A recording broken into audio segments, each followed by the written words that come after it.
మామూలుగా శనివారం రాత్రి నా బోటు తీసుకునే విజయ్ సముద్రంలోకి వెళ్తాడు. వెళ్ళేటప్పుడు అడ్వాన్స్ ఇచ్చెళ్తాడు. కానీ ఈసారి అడ్వాన్స్ ఇవ్వకుండా ఈ లెటర్ ఇచ్చెళ్ళాడు. నేను విజయ్ని మాట్లాడుతున్నాను. నువ్వేమీ మాట్లాడొద్దు విజయ్. ఈ ఊరు కోసం నీ ప్రేమను త్యాగం చేసి ఈ ఊరు వదిలి వెళ్ళిపోతున్నాను అని లెటర్ రాసావే. నువ్వు తీసుకున్న నిర్ణయం కరెక్ట్ అని నిన్ను సపోర్ట్ చేయడానికి మేము రాలేదు. ఇన్నేళ్ళు నీతో కలిసి ఉన్నామే, ఆ బంధం కోసమే వచ్చాంరా. ఇన్నేళ్లు నాతో పరిచయం చేసిన ప్రేమతో నేను తీసుకున్న నిర్ణయం తప్పని తెలిసి కూడా నాతో వస్తున్నామని చెప్తున్నారే. 25 ఏళ్ళు పెరిగిన ఊరి మీద ఉన్న ప్రేమతో నేను తీసుకున్న నిర్ణయం ఎలా తప్పు అవుతుంది? ఆ అమ్మాయి నీకోసం రైల్వే స్టేషన్ వెయిట్ చేస్తూ ఉంది. తన మనసును గాయపరిచి వెళ్ళిపోవడం తప్పు కాదా? నువ్వు ఒకరి గురించి ఆలోచిస్తున్నావు, నేను ఊరి గురించి ఆలోచిస్తున్నాను. ఇప్పుడు కొట్టుకుంటారు, మళ్ళీ కలిసిపోతారు. నాకు తెలుసు. ఇప్పుడు నేను సంగీతాన్ని తీసుకెళ్ళానంటే నెక్స్ట్ మినిట్ ఊళ్ళో వాళ్ళు నరుక్కుంటారు, ఆ తర్వాత కలుసుకుంటారు. కానీ నరుక్కోవడానికి కలుసుకోవడానికి మధ్యలో ఎన్ని ప్రాణాలు పోతాయో తెలుసా? రే, మీకు విషయం చెప్పనా? చిన్నప్పటి నుంచి నేను చెట్లకున్న పువ్వులు కోసిందే లేదు. పువ్వుకి నొప్పెడుతుంది అనుకునేవాడిని. పువ్వు కంటే సున్నితమైంది ప్రాణంరా. అలాంటి ప్రాణాల్ని పోగొట్టుకుని వాటి మధ్య నా ప్రేమను గెలుచుకోవడం నాకు ఇష్టం లేదు. అంటే నీ దృష్టిలో ప్రేమ అంటే ఒక చొక్కా లాంటిది. ఇష్టమైతే వేసుకుంటావు, లేదంటే విడిచేస్తావు, అంతేనా? కాదు, రక్తం లాంటిది.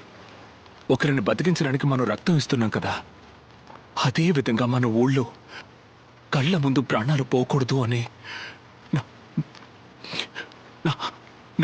నా ప్రేమనిచ్చాడా. మూర్ఖుల్లో మాట్లాడుకో. నువ్వు తీసుకున్న ఈ నిర్ణయం 100కి కూడా తీసుకోడు. 100కి 100 మంది ఇస్తారు.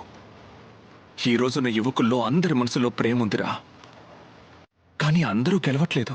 ఎంతో మంది ఓడిపోతున్నారు. కానీ ఓడిపోయిన ఒక్కొక్క యువకుడు ఏదో ఒక మంచి విషయం కోసమే తన ప్రేమను త్యాగం చేస్తుంటాడు తెలుసా మావా? పెంచిన వాళ్ళ కోసం, కన్న వాళ్ళ కోసం, కుటుంబం కోసం, తోడబుట్టిన వాళ్ళ కోసం. నేను నా ఊరి కోసం.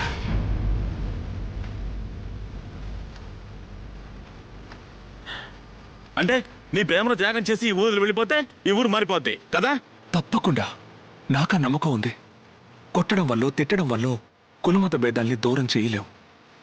కానీ ప్రేమ తలుచుకుంటే దూరం చేస్తుంది. ఎందుకంటే ప్రేమకి మాత్రమే తెలీదు జాతి, మతం, పేదవాళ్ళు, గొప్పోళ్ళు ఇవన్నీ. నాకు చిన్న కోరిక. నా తర్వాత మన ఊళ్ళో ఎవరు ఎవరినైనా ప్రేమించవచ్చు, ఎవరు ఎవరినైనా పెళ్లి చేసుకోవచ్చు. అక్కడ మనసు మాత్రమే ఉండాలి, కులమతాలు ఉండకూడదు.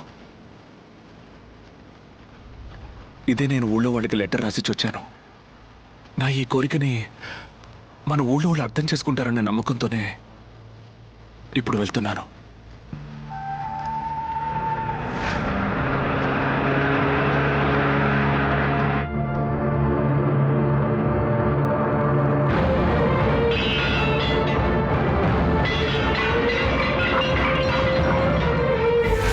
ఏం పెద్ద మనుషులయ్యా, ఈ నిర్ణయం ఏదో ఆ రోజే తీసుకుని ఉంటే ఈ రోజు విజయ్ ఊరు వదిలి వెళ్ళేవాడే కాదు కదా.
For more updates, like, comment, subscribe to our channel.